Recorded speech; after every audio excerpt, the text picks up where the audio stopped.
الحمدللہ الحمدللہ وکفا والصلاة والسلام علی من لا نبی بعدہ اما بعد بسم اللہ الرحمن الرحیم کنتم خیر امت اخرجت للناس تأمرون بالمعروف وتنہون عن المنکر صدق مولانا العظیم وصدق رسولنا بلاغ المبین۔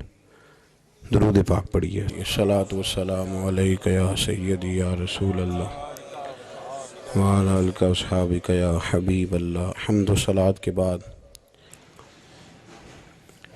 صوفیاء ہوں، علماء ہوں، بزرگان دین ہوں، ایک موٹا سا مقصد قرآن پاک نے دیا ہے۔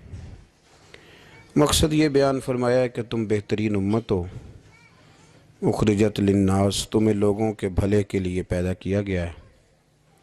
وہ بھلا تم نے یہ کرنا ہے کہ تأمرون بالمعروف، تم نے لوگوں کو بھلائی کا حکم کرنا ہے، وتنہون عن المنکر، اور لوگوں کو منکرات سے، بری باتوں سے منع کرنا ہے۔ اللہ تبارک و تعالیٰ نے 1,24,000 کم و بیش انبیاء بھیجے، تو انبیاء تبلیغ کرنے آئے تھے۔ مقصود تبلیغ ہے، مقصود دعوت دینا ہے، مقصود پیغام دینا ہے۔ کھل کے انہوں نے پیغام دیا، بلکہ سورہ یاسین میں انبیاء کرام علیہ السلام کا وہ قول موجود ہے کہ جب وہ کہتے تھے کہ وَمَا عَلَيْنَا إِلَّا الْبَلَاغُ الْمُبِينُ، کہ بھی ہمارے ذمے تو کھول کر بیان کرنا ہے۔ وہ دعوت دیتے رہے۔ نبی کریم سید عالم صلی اللہ علیہ وسلم پر اللہ کریم نے سلسلہ نبوت کو بند فرمایا۔ اب یہ ذمہ لگ گیا امت کے علماء نے، اولیاء نے، صوفیاء نے ہر زمانے میں دعوت دین دی۔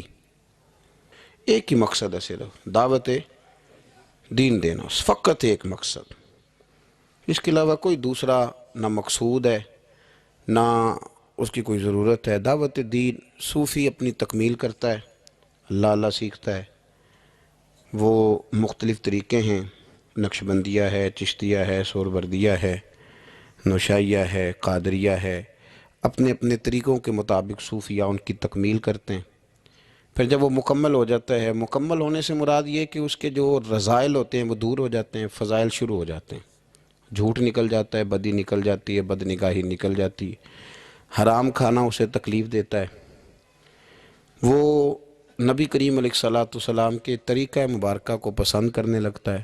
اب اس کے ذمے لگا دیا جاتا ہے، جس کا نام خلافت بھی ہے، دعوت و ارشاد بھی ہے۔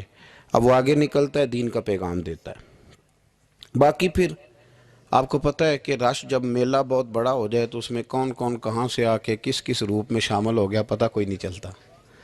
اب مسلمان ہیں 1.25 ارب کے قریب، تو کسی طرح کوئی جہالت کرنے لگ گیا، کوئی نئی رسم لے آیا، کوئی غلط طریقہ اختیار کر گیا، تو راشی بہت زیادہ ہے، تو کیا پتہ چلے گا کہ کسی نے کیا بنا لیا۔ باقی تصوف کا، طریقت کا، معرفت کا ایک ہی طریقہ تھا کہ لوگ گمراہ ہوتے تھے۔ اور حضور غوث پاک رضی اللہ تعالیٰ عنہ کی آپ کتابیں پڑھیں نا، تو آپ نے رافضیوں کے خلاف بھی لکھا ہے۔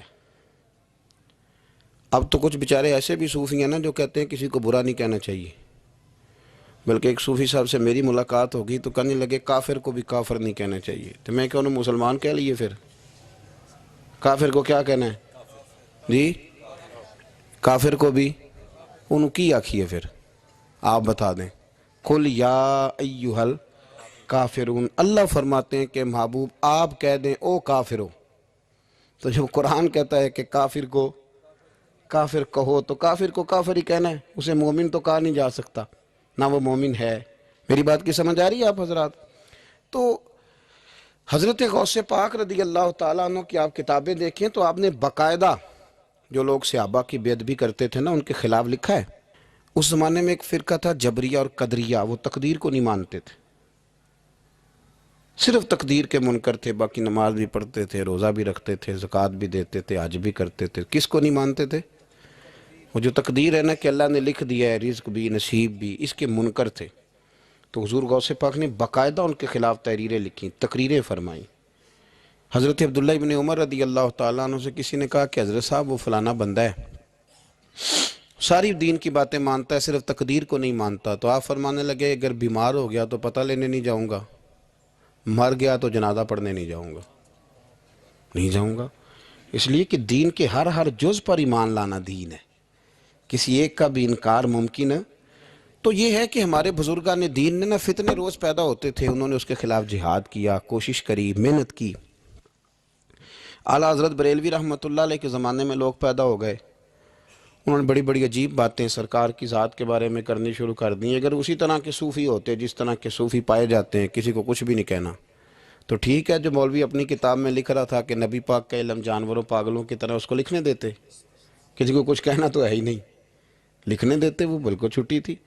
تو اعلیٰ حضرت نے جہاد کیا، ان کے خلاف لکھا۔ جب کسی نے کہا کہ حضور کے بعد بھی نبی آئے تو فرق نہیں پڑتا، تو اعلیٰ حضرت فرمانے لگے آئے کیوں، ہمیں ضرورت کیا ہے، یہ لفظ آپ نے کیسا بولا، کیسے آئے؟ ہمارے بزرگوں نے اس دور کے تقاضوں کے مطابق جہاد کیا۔ ایک سنگی مجھے ایک دن پوچھنے لگے، پیار سے لوگ کئی سوال پوچھتے ہیں، سارے بندے تنقید کے طور پہ نہیں پوچھتے۔ انہوں نے کہا جی یہ صوفی کا کیا کام ہے کہ فوٹو کھچائے، صوفی کا کیا کام ہے اس کی ویڈیو بنے، وہ تو طریقت تصوف والا آدمی ہے۔ تو میں نے کہا میرے بھائی آپ بات کو سمجھیں، صحابہ کرام نے کوئی کتاب نہیں لکھی تھی، اس لیے کہ قرآن کافی تھا اور حدیث، کیونکہ ان کے زمانے میں نہ جبری آئے، نہ قدری آئے، نہ رافضی آئے، نہ ناسبی آئے، نہ خارجی آئے۔ آپ کو پتہ ہے حضرت علی کے زمانے میں ایک گروپ اٹھا تھا، پورا گروہ مولا علی کے زمانے میں خارجیوں کا، بہترین کلمہ پڑھتے تھے، تگڑی نمازیں پڑھتے تھے، پر ہزاروں بندے حضرت علی نے قتل کروائے تھے۔ رش زیادہ ہوتا ہے تو غلط لوگ بھی شامل ہو جاتے ہیں۔ مجھے بتائیں کہ آپ بیج نہیں ڈالتے تو پھر بھی فصل کے ساتھ جڑی بوٹی اگ آتی ہے کہ نہیں؟ تو موج کرنے دیں، اس کو بھی آ گئی ہے تو کاٹتے کیوں ہو؟ وہ اس لیے کاٹی جاتی ہے کہ اصل فصل کا وہ پھر نقصان کرتی۔ تو حضرت علی نے وہ قتل کرائے، لوگ وہ کرانے پڑے، ورنہ وہ خرابی کر رہے تھے۔ اب صحابہ نے کوئی کتاب نہیں لکھی، لیکن بعد میں جب حالات خراب ہوئے، جبری آئے، قدری آئے، ناسبی آئے، خارجی آئے، تو غوث پاک نے بھی کتابیں لکھی، محدث ابن الجوزی نے بھی کتابیں لکھی، شیخ شہاب الدین سہروردی کی عوارف المعارف آپ دیکھیں، تصوف والوں نے، طریقت والوں نے کتابیں لکھی، ان لوگوں کا رد لکھا۔ آج ہمارا زمانہ جب آیا ہے نا، تو اس زمانے کے اندر لبرل لوگ بیٹھ گئے ہیں ٹی وی پہ، لبرلزم کا دور ہے یہ، دور اصل میں لبرلزم کا دور ہے۔ اس میں یہ جو آپ کو تھوڑا بہت محسوس ہوتا ہے نا کہ بعض جگہ علماء کے آپس میں اختلافات ہو رہے ہیں، تو یہ ویسے سب کے ہی ہوتے ہیں، دکانداروں کے بھی ہوتے ہیں، دنیا داروں کے بھی، ان جیوے کہ اپنی گل کوئی نہیں کردا جی، اپنی گل کوئی بندہ اپنی بات نہیں کرتا، کیونکہ اپنی طرف اس کی نظر نہیں نہ ہوتی، نظر سامنے ہوتی ہے، تو سامنے والے کی بات کرنا بھی ویسے بھی ایزی ہوتا ہے۔ تو اسی طرح مولوی بھی، میں بھی کہتا ہوں کہ سیاستدانوں نے بیڑا غرق کر دیا ہے، کیونکہ میری بھی نظر سامنے ہے، اپنے اوپر تو ہے ہی نہیں۔ تو میرے بھائی، ہمارا جو دور ہے نا، اس دور کے اندر لوگوں نے ٹی وی پہ بیٹھ کے، میڈیا پہ آ کے کہنا شروع کر دیا کہ اسلام تو کوئی سختی نہیں کرتا، عورتیں بلا حجاب بھاگیں، گلیوں میں آئیں، جو مرضی کریں۔ نے کہنا شروع کر دیا کہ اسلام جو ہے وہ کوئی معاذ اللہ تعالیٰ کسی کو پابند نہیں کرتا، وہ جو مرضی کرے۔ لوگ دین کا نام لے کے دین کا حلیہ بگاڑنے لگے۔ پینٹ شرٹ والے مولوی آ گئے مارکیٹ میں، پینٹ شرٹ والے، بڑا حالات خراب ہونے لگے۔ تو اب مجبوری ہے کہ جس طرح کا دور ہوگا، جہاد بھی اسی طرح کا ہوگا۔ سرکار نے تلوار سے جہاد کیا ہے، توپ کوئی نہیں چلائی۔ اب آپ کہیں جی آپ توپ کیوں، آپ بندوق کیوں چلا رہے ہیں، حضور کی سنت کے مطابق چلیں، تو میرے بھائی تب تلوار سے لڑائی ہوتی تھی، اب توپ سے ہوتی۔ اب دور ہے میڈیا کا، کوئی میڈیا پہ اعتراض کرے گا تو اسے جواب بھی میڈیا دے گا، اس کے مطابق آپ چلیں گے۔ تو صوفیاء کو بھی یہ استعمال کرنا پڑا۔ تو یہ باتیں آپ سمجھیں، صوفیاء کا ایک ہی مقصد ہے۔ ہمارے زمانے میں نا جو کام نہیں نہ ہو رہا وہ دین کی دعوت ہے۔ کیوں بھلا؟ اس لیے کہ لوگ تنقید کرتے ہیں، ہر بندے پہ ہی کرتے ہیں۔ وہ الگ بات ہے کہ میں محسوس زیادہ کر لوں، آپ محسوس زیادہ کر لیں، ورنہ ہر بندہ ہی تنقید کی زد میں، ہر بندہ وہ جس شعبے سے بھی تعلق رکھتا ہے۔ میرے بھائی، ایک ہی مقصد ہے ساری طریقت کا، وہ ہے دعوت دین، دعوت بے نمازی کو نماز کی دعوت، شریعت کے باغی کو شریعت کی دعوت۔ کبھی آپ نے یہ نہیں سنا ہوگا کہ مولوی ہڑتال پہ ہیں تو مسجدوں میں جمعہ نہیں ہوگا آج، کبھی سنا ہے؟ ڈاکٹر ہڑتال پہ جاتے ہیں کہ نہیں؟ وکیل، ٹرینوں والے، مولوی صاحب کبھی گئے ہوں کہ آج مولویوں کی ہڑتال ہے؟ اللہ کے فضل سے کبھی آپ نے نہیں سنا ہوگا، کبھی ایسا نہیں ہوا۔ اور میں آپ کو بتاتا ہوں، میرا مسجد سے تعلق ہے، اتنی پریشانی کسی بندے کو نہیں ہوتی جتنی مسجد کے امام کو ہوتی ہے کہ یار میں جا رہا ہوں، جماعت کون کرائے گا؟ یقین کریں، وہ بندہ ڈھونڈتا ہے، محنت کرتا ہے، تلاش کرتا ہے، کسی کے ذمے لگاتا ہے، چابیاں دیتا ہے۔ مجھے پتہ نا جی، اور یہ دلچسپی ہے، یہ شوق ہے، یہ ذوق ہے، اس کو آپ سمجھیں۔ دعوت دین علماء دے رہے ہیں، صوفیاء دے رہے ہیں۔ کسی بھی بندے کو آپ ٹٹول کے دیکھ لیں، یار ماشاءاللہ داڑھی شریف رکھ لی ہے، تو کہے گا یار میں لاہور گیا تھا، ایک علامہ صاحب کی بات سنی، بس میرے دل پہ لگ گئی۔ ہو سکتا ہے اسے نام بھی نہ یاد ہو۔ تو یہ دعوت دین ہو رہی ہے تو بات آگے بڑھ رہی ہے نا۔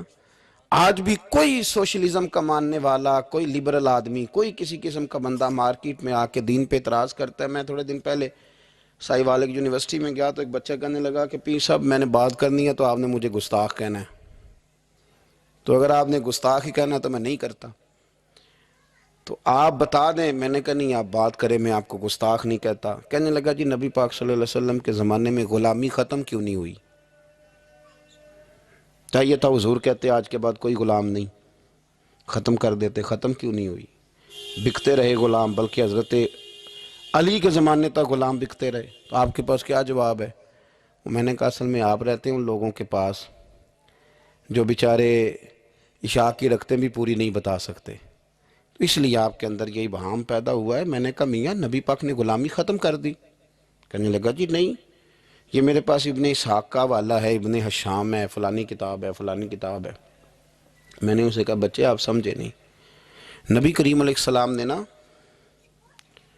غلامی کو اتنی عزت دے دی تھی کہ غلامی غلامی رہ ہی نہیں گئی تھی، غلامی غلامی رہی نہیں۔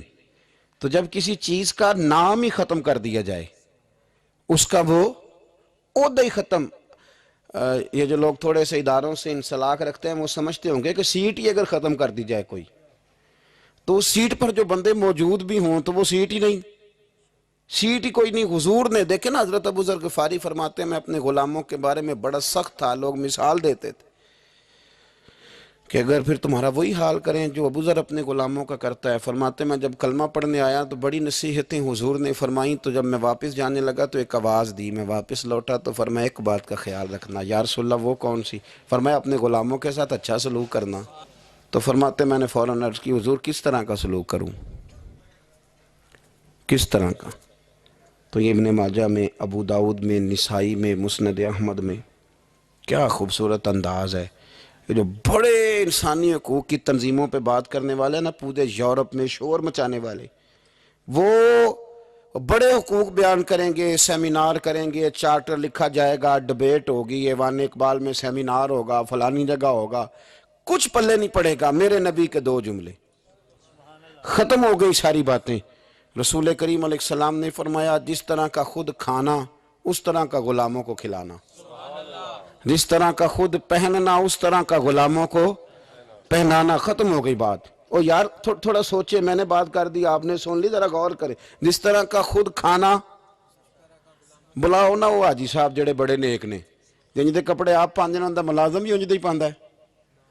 بلاؤ نا وہ سیٹ جو بڑی تقریریں کرتا ہے غریبوں کے حق میں، جس طرح کا خود کھاتا ہے غلام بھی اسی طرح کا کھاتا ہے۔ لیکن وہ عمل کرنے والے لوگ تھے، انہوں نے پھر عمل کر کے دکھایا۔ مولا علی شیر خدا کرم اللہ تعالی وجہ الکریم۔ ایک بات اور کر دوں، چلو آ گئی۔ حضرت علی کا ماننے والا جب مجھے جاہل ملتا ہے نا کوئی، کہتا میں حضرت علی کا ماننے والا ہوں، تو میں انہوں کہنا تیری مہربانی کسی درس گاہ داخل ہو جا۔ اتنے بڑے عالم کا ماننے والا اور تیرا حال کیا ہے؟ دیکھیں نا، میں کہوں او استاد جی کا شاگرد ہوں، تے بندے کہیں گے تیری گلہ تے نہیں پہ دس دیا۔ تھوڑی مہربانی کریں۔ جس سے کائنات نے علم لیا اور زمانے نے فیض پایا، ماننے والا اس کا ہو اور اسے دعائے قنوت بھی نہ آتی ہو، تو یہ کیا تماشا ہے؟ آپ دیکھیں نا، آپ کس بات کہاں کی ہے، سٹیٹس کہاں کا آپ بیان کر رہے ہیں، اور معیار آپ کا کیا ہے؟ بالکل جہالت کی بات کر دینا۔ اور بات مولا علی شیر خدا۔ حضرت علی المرتضیٰ کوفے میں نا اپنے غلام کو لے کے بازار تشریف لے گئے، کہنے لگے یار موسم آ گیا ہے، میرا دل ہے کہ کپڑے نہ خرید لیں کھدر کے. اس نے کہا حضور چلیں. تو غلام کہتا ہے 2 جوڑے حضرت علی نے خریدے, ایک مہنگا ایک سستا. تو موٹی بات ہے, جو مہنگا ہے وہ آقا پہنے گا اور سستا ایسے ہی ہوتا ہے نا جی. چلو اور گل کرنے ہیں سادی, جلدی سمجھے جا جائے گی. جس جائیے دکاندار کو ویاہ تے کپڑے لین تے انہوں کہی دا ایک پان والے وکھا, پھر کہی دا ایک دین دوان والے وکھا. وہ دین دوان والے کہڑے ہوندے نے بھلا؟ جڑے پان والے نہیں ہوندے. دین دوان والے کہڑے ہوندے نے؟ ایک وہ دے جڑے پانے والے نے, ایک وہ دے جڑے دینے والے نے. یہ دینے والے وہ ہوندے نے جڑے پان والے, ہاں جی وہ والے دکھا. تو وہ دکاندار کے پاس جا کے حضرت مولا علی شیر خدا رضی اللہ تعالیٰ نے اس کے ساتھ بیٹھے, 2 جوڑے خریدے. غلام کہتا ہے جب واپس نکلے تو حضرت علی رضی اللہ تعالیٰ عنہ نے وہ دونوں جوڑے, چونکہ میں غلام تھا میں نے پکڑے ہوئے تھے, سمجھ لیں کہ وہ تھیلا کپڑوں کا میرے ہاتھ میں تھا. فرماتے ہیں شیر خدا کا گھر آ گیا, میرا بھی غریب خانہ آ گیا. اب ہم نے جدا ہونا تھا تو ڈیفینیٹ بات تھی, طے تھا کہ یہ پتلا جو ہے اور کم قیمت کا جوڑا میرا ہے. تو کہتے ہیں حضرت علی شیر خدا رضی اللہ تعالیٰ عنہ نے مجھے کہا کہ میرا جوڑا دے دو. تو میں نے وہ کپڑا جو مہنگا تھا وہ ان کی طرف بڑھایا, تو انہوں نے سستے کپڑے پہ ہاتھ ڈالا. فرمانے لگے یہ تیرا ہے. اور وہ پیر صاحب بھی ایسے کر سکتے ہیں ویسے کبھی کبھی, ہاں ان کے لیے بھی جائز ہے, کوئی منع, ان کے لیے بھی منع. ہاں جی, نذرانہ لینا بھی سنت ہے اور کبھی کبھی غریب مرید کو دینا بھی سنت ہے. یہ بھی سرکار کے دین میں بات موجود ہے. بلکہ حضرت شیخ شہاب الدین سہروردی سے کسی نے کہا نذرانہ کس کو کہتے ہیں؟ فرمایا امیر سے لے لینا اور غریب کو دے دینا, اسی کا نام نذرانہ ہے. حضرت مولا علی شیر خدا کے اس غلام نے جب مہنگا جوڑا اپنے پاس دیکھا اور سستا حضرت علی کی طرف دیکھا تو اس نے ایک جملہ کہا. پھر حضرت علی نے جواب دیا, یہ ہے شیر خدا کی تعویل. ہم نا جب بچوں کو سبق پڑھاتے ہیں نا مدارس میں, تو پہلے اعتراض قائم کرتے ہیں پھر خود اس کا جواب دیتے ہیں. تو 2 قسم کا جواب ہوتا ہے, ایک الزامی ہوتا ہے, ایک تحقیقی ہوتا ہے. کئی دفعہ ہمارے بچے مطمئن نہیں ہوتے, وہ کہتے ہیں جی میں نہیں مطمئن ہوا, جواب دوبارہ دیں. لیکن حضرت علی تھے نا, غلام نے اعتراض قائم کیا, اس نے ایک جملہ کہا, کہنے لگا حضور یہ سستا جوڑا مجھے دے, مہنگا آپ نے. فرمایا کیوں؟ کہنے لگا اس لیے کہ آپ آقا ہیں اور میں غلام ہوں. اب شیر خدا کا جواب سنے شیروں والا. فرمانے لگے نہیں میاں, مہنگا تو پہن اور سستا میں پہن کو. کہنے لگا کیوں؟ فرمانے لگے اس لیے کہ میں بوڑھا ہوں تو جوان ہے. میں بوڑھا ہوں تو جوان جو ہوتے ہیں وہ پہنے کپڑے اچھے اچھے مہنگے, میرا تو بڑھاپا ہے. وہ شخص کہتا ہے کہ میرے پاس اس بات کا جواب ہی کوئی نہیں تھا, کوئی جواب. اتنی بڑی بات کر دی. فرمانے لگے یہ مہنگا ہے, یہ جوان کوئی آدمی پہنے, میں بوڑھا ہوں. میں تو دعوت دین فقط مقصد صوفیاء کا. آج بھی دین کے حوالے سے جو تشریحات, آج نہ لوگ دین کے خلاف نہیں بولتے, کوئی بندہ آپ کو ایسا نہیں ملے گا, کوئی بھی. آج کے دور میں جو فتنہ ہے وہ ہے دین کی غلط تشریح کا فتنہ. غلط تشریح, ٹی ویوں پہ لوگ بیٹھ گئے, وہ تشریحات غلط کر رہے ہیں. ہر بندہ کہے گا نبی پاک نے اپنے جی دشمنوں کو معاف کیا, آپ کہتے ہیں گستاخ کو پھانسی دینی ہے. ہر بندہ یہ, اور آیتیں پڑھ پڑھ کے سنائیں گے وَمَا أَرْسَلْنَاكَ إِلَّا رَحْمَةً لِّلْعَالَمِينَ. حالانکہ انہیں یہ نہیں پتا کہ رحمت للعالمین نبی نے فرمایا ہے کہ اگر کوئی شراب پیے گا تو ہم اسے کوڑے ماریں گے, اور حضور نے کوڑے مروائے ہیں. اپنی آنکھوں کے سامنے سرکار نے کوڑے مروائے ہیں. رحمت للعالمین نبی نے. جہاد کی بات آئی ہے تو فرمایا اب قتال ہوگا, اب کافروں کی گردنیں کاٹی جائیں گی. ہر چیز کا ایک وقت ہوتا ہے. غلط تشریحات, جی حضور نے اپنے بے ادب کو معاف کیا, تو میں نے کہا نبی پاک نے بے ادب کو معاف کیا, کسی صحابی نے حضور کے بے ادب کو معاف نہیں کیا. آپ دین کی تشریح کو سمجھیں. اسی طرح کا معاملہ اور بہت ساری چیزوں کے ساتھ ہے. وہ کہتے ہیں جی وضاحت کے ساتھ فلانی شے کا ذکر نہیں آیا لہذا ہم کریں گے. پردے کے ساتھ بڑی بری حالت کر دی گئی ہے. عورتوں کا پردہ بالکل لوگوں نے, اور یہاں تک لوگ کہتے ہیں کہ جی چہرے کا پردہ ہی نہیں, دین میں تو آنکھیں نیچی کرنے کا حکم ہے. تو میں نے کہا ٹھیک ہے آپ آنکھیں نیچی کر لیں, کچھ کریں تو صحیح نا. اور مختلف قسم کی غلط تشریحات ہیں, توضیحات ہیں. کہتے ہیں جی پیر صاحب سے پردے کی کوئی ضرورت نہیں, اس لیے کہ پیر باپ کی جگہ پہ ہوتا ہے. باپ تو نہیں نہ ہوتا, جگہ پہ ہوتا ہے نا. مومنوں کی مائیں, قرآن کہتا ہے کہ یہ مومنوں کی مائیں ہیں. لیکن مومنوں کی ماں کے پاس جب ان کا بیٹا حضرت عبداللہ ابن مکتوم نابینا آئے تھے تو حضور نے فرمایا تھا عائشہ پردہ کرو. عرض کی حضور وہ تو نابینا، یہ رشتہ قرآن نے بیان کیا ہے، یہ تو نابینا ہے. تو فرمایا تمہیں تو نظر آ رہا ہے نا. تو اس دور کے اندر جو لوگ دین پہ لیبل لگا کے نا، ایک دین پہ لیبل لگا کے کہ نہیں جی ادھر بھی گنجائش ہے، یہاں بھی مسئلہ ہے، یہ اب اس دور کا فتنہ ہے. جدت کے ساتھ بڑے بڑے ایسے اسکالر باقاعدہ ٹی وی پہ بٹھائے گئے کہ جنہوں نے کہا کوئی ضرورت نہیں، آپ یہاں تک میں سنتا ہوں کہ ایک نہ ہو گئے تو گزارا ہو جائے گا. یہاں تک بھی میں سنتا ہوں کہ یہ آپ غلط تشریحات کر رہے ہیں. اور میں ایک ایسے اسکالر کو بھی جانتا ہوں جو کہتا ہے کہ بس ٹھیک ہے، نکاح جب کسی شخص نے کسی کو قبول کر لیا تو نکاح ہی نکاح ہے، ایجاب و قبول کا نام نکاح ہے.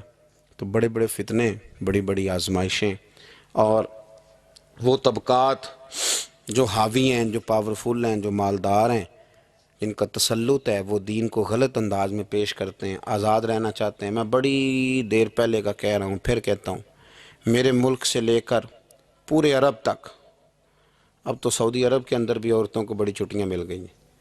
وہ کہتے ہیں کہ ایک ہی بات ہے، ہمیں کوئی اعتراض نہیں، جس نے نماز پڑھنی ہے وہ نماز پڑھے، جس نے شراب کھانے جانا ہے وہ شراب کھانے جائے. یہاں تک کہ جب عورتیں نکلی تھیں یہاں ملک میں ریس لگانے کے لیے سائیکلوں پہ، تو اس وقت کے لبرل آدمی نے کہا تھا مولوی نہ دیکھیں، آنکھیں بند کر لیں. تو یہ فتنہ ہے اس دور کا، یہ اس دور کا مین مسئلہ ہے. لوگ آزاد ہونا چاہتے ہیں. آپ یقین کریں، ابھی لمبا نہیں وقت گزرا، یہ آپ جو سفید داڑھی والے بزرگ یہاں بیٹھے ہیں ان سے آپ پوچھ لیں کہ بہت شرم کی بات تھی کہ لڑکا یہ کہہ دیتا کہ شادی سے پہلے میں نے بیوی کو دیکھنا ہے. یہ خاصا حالانکہ جائز ہے، ایک نظر دیکھنا جائز ہے. اس پر بھی علماء نے قیود لکھی ہیں کہ دیکھے گا تو کیسے دیکھے گا، اس تشریح میں نہیں جاتا. لیکن اب وہی سارے لوگ، چار پیسے ان کے پاس آئے ہیں تو لڑکا لڑکی اکٹھے بیٹھ کے منگنی ہوتی ہے ان کی میرج ہال میں، سارا کچھ ہوتا ہے. ہندوؤں کے طریقوں کے مطابق انگوٹھیاں پہنائی جاتی ہیں، مہندیاں ہوتی ہیں، تماشے لگتے ہیں. یہ فتنہ ہے اس دور کا. تو اس دور کے صوفیاء اس فتنے کے خلاف اٹھیں گے، وہ جہاد کریں گے، وہ دین کا جو اصل چہرہ ہے وہ لوگوں کے سامنے پیش کریں گے. اسی کا نام تصوف ہے، اسی کا نام طریقت ہے، اسی کا نام پیری مریدی ہے، اسی کا نام اصلیت ہے کہ آپ دین پر کسی کو عمل کرائیں. اگر آپ دین پہ عمل نہیں کرا سکتے تو ٹھیک ہے، پھر جب میں نے یہ نعرہ لگایا کہ میں دیندار ہوں، تو ہو سکتا ہے میری میٹھی باتوں سے وقتی طور پر کچھ لوگ میرے جان سے بھی آ جائے، ہاتھ باندھ کے میرے پیچھے بھی چلنے لگیں، لیکن او پئیاں دس دیاں قبراں، 4 منٹ 4 دنوں کی بات ہے، پھر رب کریم پوچھ لے گا، پھر حساب بڑا لمبا ہے. تو اس لیے کوشش فرمائیں صوفیاء کے پیغام کو سمجھیں، دعوت دین دیں. جو آپ کا کلاس فیل ہے اس کو بھی دین کا پیغام دیں، جو ڈیوٹی آپ کے ساتھ کرتا ہے اسے بھی نماز کا درس دیں. ایک دوسرے کا بازو تھامیں. اور میں آپ کو بڑی ذمہ داری سے کہتا ہوں کہ کہنے سے بات بن جاتی ہے. آپ انشاءاللہ کسی کو کہیں گے نا مسجد چل، تو وہ چلے گا اللہ کے فضل. اس کی وجہ یہ نہیں کہ بات میں اثر ہوتا ہے، دین میں ویسے ہی بڑا اثر ہے. آپ دین کی بات کر دیں، اللہ تاثیر پیدا کر دیا کرتا ہے. آپ کہہ دیں تو انشاءاللہ ہو جاتا ہے. اللہ کے حضور یہ دعا ہے، اللہ کریم ہمیں اپنے بزرگان دین کے، صحابہ کبار کے، اہل بیت اطہار کے طریقوں کا مسافر بنائے. اللہ کریم ہماری حاضریوں کو قبولیت کا شرف اور درجہ نصیب فرمائے. آخر دعوانا الحمدللہ رب العالمین.